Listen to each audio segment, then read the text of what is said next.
дар адабиёти классику муосир дар васфи зану модар шоҳасарҳо эҷод шудаву мавқеи онҳоро ба арши барин бароварданд. занро сарчашмаи зиндагӣ, чароғи хонадон, илҳомбахши тамоми кору ҳастии мардон мегӯянд. аммо вақте ба зиндагии воқеӣ назар мекунем, вазъият дигар аст. дар ин маврид омилҳои зиёде боис шуда ки гуфтору рафтор якранг нестанд. зан кист? зан кист? киро метавон зани идеалӣ номид? мард дар ин раванд чӣ нақше дорад? мардони ин замон барои зан ба чӣ корҳо қодиранд? ба ин ва дигар суолҳо аз мардони фаъоли ҷомеаи имрӯза пурсон шудем. зан асос ин модар аст, хоҳар аст, духтар аст. дар муқоисаи агар гирем муқоисаи зан бо мард, зан инсони комил аст. Женщина для меня это неотъемлемая часть мужчины, вторая половина мужчины. Азбаски тамоми умри мо дар асоси худи зан мегузарад ва ман доим як сухан мегӯям ки агар зан намешуд мо намешудем. зани идеалӣ медонед, бо як ҷумла ҷавоб додан мушкил аст. чунки занҳое ҳастанд ки масалан дар ин ё он риштаи фаъолияти худ ба дараҷаи аъло расидаанд, аммо дар ҷойи дигар, дар гӯшаҳои дигари зиндагӣ каме норасоиҳо доранд. аз ин нуқтаи назар фикр кардан ки зан ва ё умуман ҳар як инсон моҳи беайб буда метавонад, ин фикр мекунам он қадар дуруст нест. зане ки дар ҷамъият мавқеи созандаи худро дарёфтааст ва албатта ба мушкилиҳои зиёде дучор гашта дар меёбанд, мутаассифона дар ҳаёти инсонӣ, лек ҳамон зебогии ботинии занонаро гум накардааст. хушбахтона дар ҷамъияти мо ҳастанд, бисёр ҳастанд чунин занҳои идеалӣ. зани идеалӣ ба фикри ман зане мебошад ки дар наздаш чӣ мақсаду мароме мондааст, ба ӯ расидааст. зане ки маълумот дорад, маълумоти олӣ, маълумоти миёнанӣ, маълумоти фарҳангӣ, маълумоте ки барои фарзанду, барои шавҳараш, барои мард бисёр чизҳое пайдо мекунад ки масалан қодои рафту омад, ҳурмату иззат ва чизҳое ки ягон китоб, ягон мактаб, ягон сохтори давлатӣ дода наметавонад. Идеальная женщина для меня это моя мама, потому что для каждого дитя идеальная женщина это мама.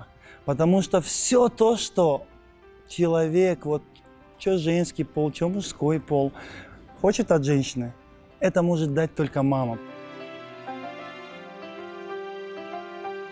асос мард бояд ба ҳар ҳол кӯшиш кунад ки дастгири зан бошад, нигоҳ накарда ки ӯ модар аст, хоҳар аст ё ин ки ҳамсар аст. албатта кӯшиш кунад ки дастгирӣ кунад, ёрдам кунад, кӯмак кунад, вале дар як меъёри муайяне фикр мекунам, чунки имкониятҳо бевосита ба зан низ додан дар кор аст, то ки ҳамон имкониятҳои он доранд, иқтидоре ки он дорад тавонад дар амал татбиқ кунад. бисёр муҳим аст, хусусан дар ҷамъияти мардсолори мо бисёр муҳим аст нақши мард. мард ҳамчун падар, мард ҳамчун бародар, мард ҳамчун шавҳар, мард ҳамчун ҳамкор бисёр муҳим аст. ҳолати идеалӣ он аст ки мард агар кӯмак расонда натавонад, ёрдам расонда натавонад, халал нарасонад дар рушди тавонмандии зан. ҳамин муносибати мард бо зан, махсусан дар ҷомеаи тоҷик, ин як чизи бисёр аҷиб аст. бинед, агар мо ба адабиёт нигоҳ кунем, адабиёт як мунъакиси зиндагӣ аст, ҳаёти реалии мову шумост. ба назарам имрӯз модарномаи адабиёти муосири тоҷик шояд аз беҳтарин шоҳкорҳои адабиёти ҷаҳон бошад. модарро мо ба арши боло бардоштаем. аз ҷониби дигар тамоми шоирон ба маҳбубаҳо ва маъшуқаҳои худ он қадар шеърҳои ширину зебо навиштанд аз қадим то ба имрӯз. ҳатто ба як чашми зан чандин шеърҳо офриданд, ба як абрӯи ӯ, ба қомати ӯ. яъне ин ҷо ҳам маҳбубаи худро мардон ба арши боло мебардоранд. аммо вақте ки дар кӯчаву хиёбон мо муносибати марду занро мебинем, тамоман аллакай саҳна дигаргун мешавад.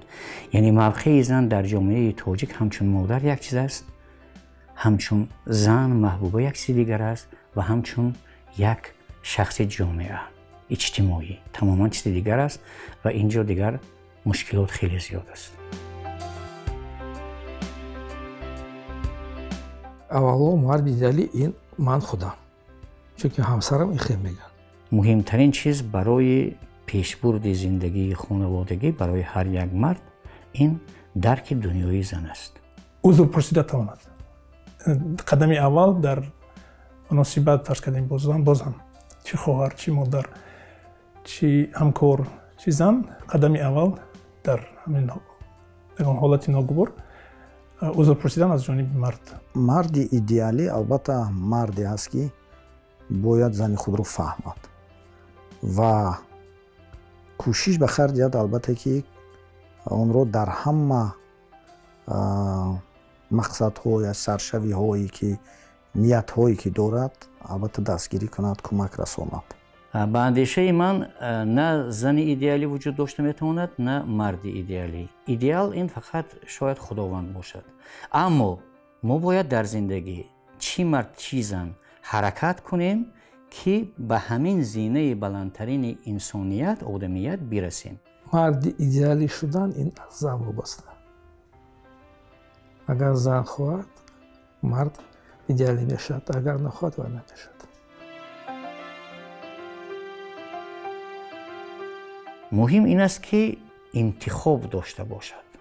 агар барои зан хона нишастан бо тарбияи фарзандон машғул шудан табиатан барои ӯ ҳамин чиз маъқул бошад, бигзор.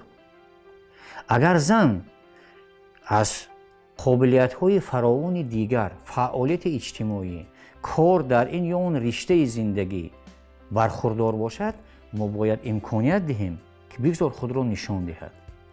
ва дар ҳама маврид як чиз муҳим аст. тавъам, мувозинат, бархурди байни ҳамаи вазифаҳои иҷтимоии зан бо вазифаҳои хонаводагии ӯ. агар дар байни ҳамин ду чиз зан муносибатро, мувозинатро нигоҳ дошта тавонад, яъне зиндагии худро ҳамин хел ташкил кунад ки кори иҷтимоии ӯ, кори ӯ берун аз хонавода ба тарбияи фарзандон, ба солимии худи хонаводааш таъсири манфӣ намерасонад, аҳсан бояд гуфт. беҳтар мебуд агар мард ҳамчун падар, мард ҳамчун шавҳар дастгирӣ намояд дар рушди тавонмандии зан. дар он сурат ҷамъият ҳам рушд меёбад, чунки дар тарбияи инсон, дар тарбияи ҷамъият нақши зан калидӣ аст.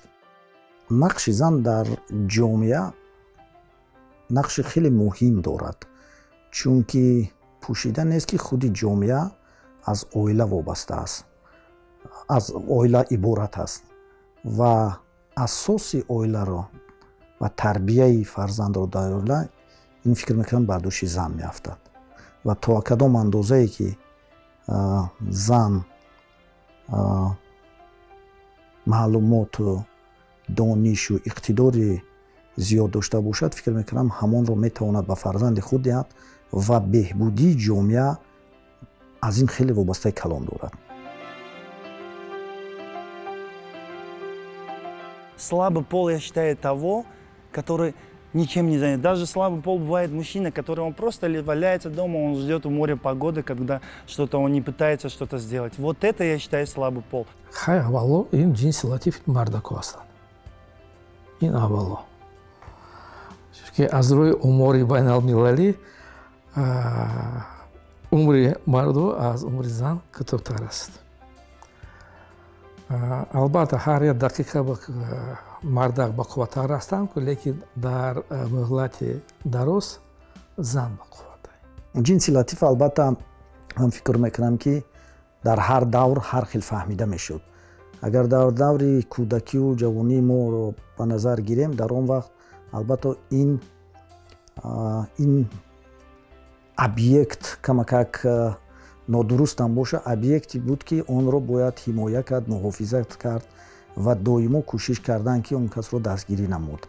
лекин ман фикр мекунам дар замони ҳозира ҷинси латиф ва худи ба занҳо маъқул нест ва онҳо кӯшиш мекунанд ки худро баробари мардҳо гиранд ва дар ин маврид албатта то кадом андоза истифода бурдани ҳамин ибора ҷинси латиф, ман фикр мекардам пеш аз гуфтан 10 бор фикр кардан дар кор, то ки занро бо ҷинси латиф мувофиқ кунем ё накунем. Изначально всегда говорили, слабый пол – это женщина, но для меня не было так, слабый пол – это женщина. Я вам сейчас объясню, почему. Слабый пол женщины – это чисто если физиологически, а если так взять из сферы медицины. Женщина рожает. Я извиняюсь, да, если мужик родится, я думаю, он прямо там, он умрет. Поэтому для меня слабый пол – это не женщина. Женщина – сильный пол, если она этого захочет.